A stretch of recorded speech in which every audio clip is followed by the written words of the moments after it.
Awesome. So, Doctor, this as such, the teledentistry, which is totally based upon when somebody patient comes to you, your app. After doing that, the consultation is done. Teledentistry kind of thing is done, right? Before COVID, I think if you have asked many of the doctors, they must have told you, especially dentists, that it's not possible to do teledentistry on phone. How can we do that? We can't give you consultation. We will ask them to come over the clinic and let's have a look. But during COVID, we didn't have options. We had to do that.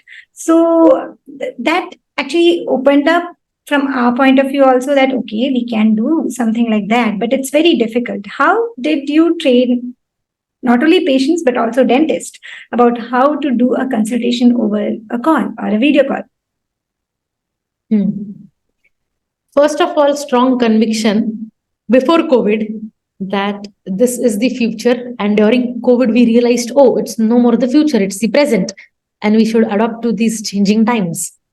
But it was super challenging before COVID happened to convince dental surgeons to believe in the power of delivering oral healthcare in a digital way, right? First is the digital way, then comes the AI way, and now the whole world is moving towards Gen AI. So we are also doing a project where through Gen AI we are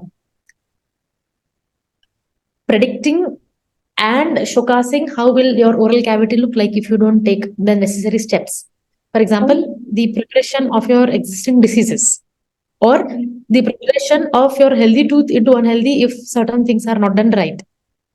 So if you have a patent Fisher caries and you won't do anything for 6 months, 1 year, 3 years, how will it grow? And what are the increases of pain, money, time which will be required? And we can generate it. That show me my mouth after 10 years if I keep on with the current set of habits. Oh, wow, that is good. That's really interesting. Yeah. So that has been the journey I think the entire dentistry from non-digital to digital, now AI and the other stuff. How did I convince them to annotate and to follow a teledentistry path? Was first thing I went through all the syllabus which we have in the dental curriculum and education, and it did not touch in depth of all these points.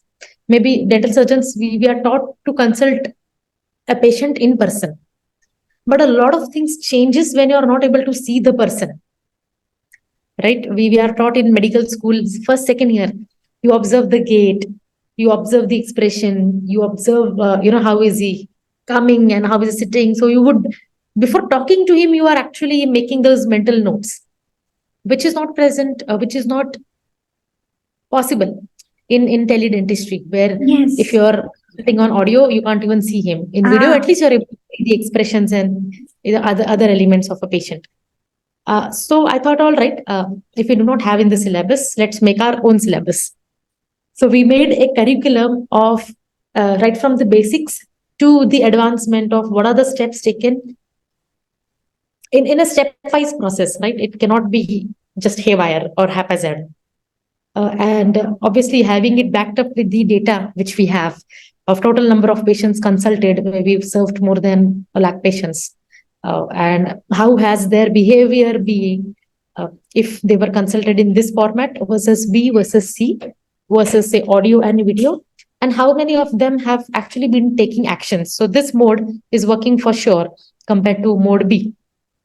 So a lot of iterations and with the path, now we have like a Bible of teleconsultations, a skill set or the curriculum, a complete Bible of data annotations.